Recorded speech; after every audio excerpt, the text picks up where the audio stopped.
William the Conqueror, the invasion that changed England's history. In 1028 AD, a child was born in the small kingdom of Normandy on the French coast.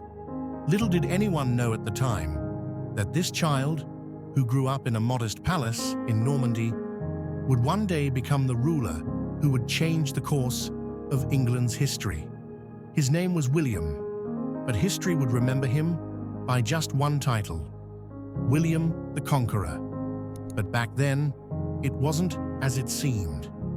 William was an illegitimate son of the Duke of Normandy, which made him seem weak and unworthy of ruling in the eyes of many.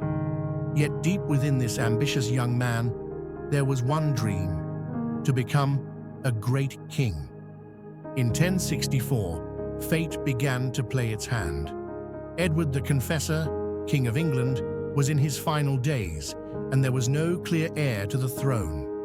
Here, in the heart of political turmoil, William saw an opportunity he had never imagined.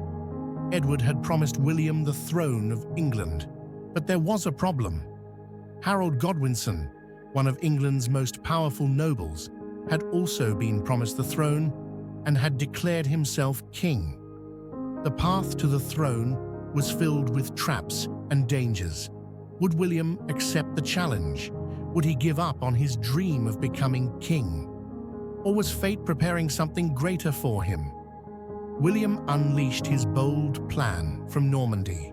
He gathered a massive army, 15,000 soldiers, and began preparing a fleet to cross the English Channel. But there was an even bigger problem than the sea.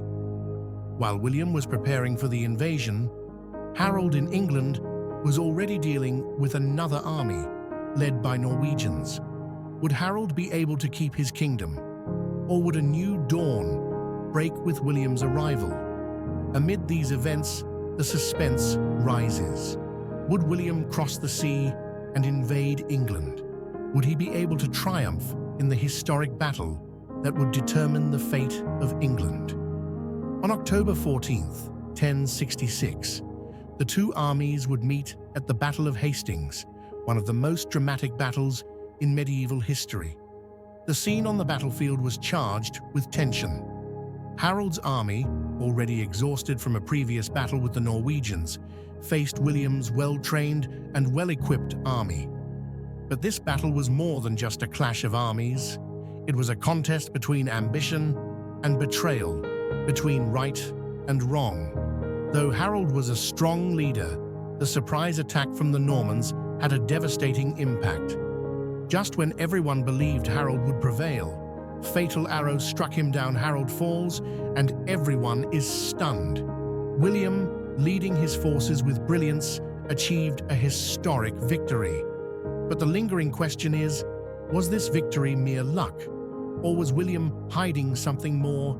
The end of the invasion and the beginning of an empire.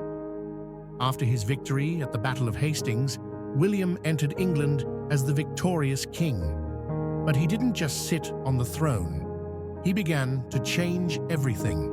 He reorganized the land, gave himself the title of King William I, and imposed control over every aspect of English life. He built Windsor Castle to rule from, reshaped the nobility, and left his mark on every corner of England.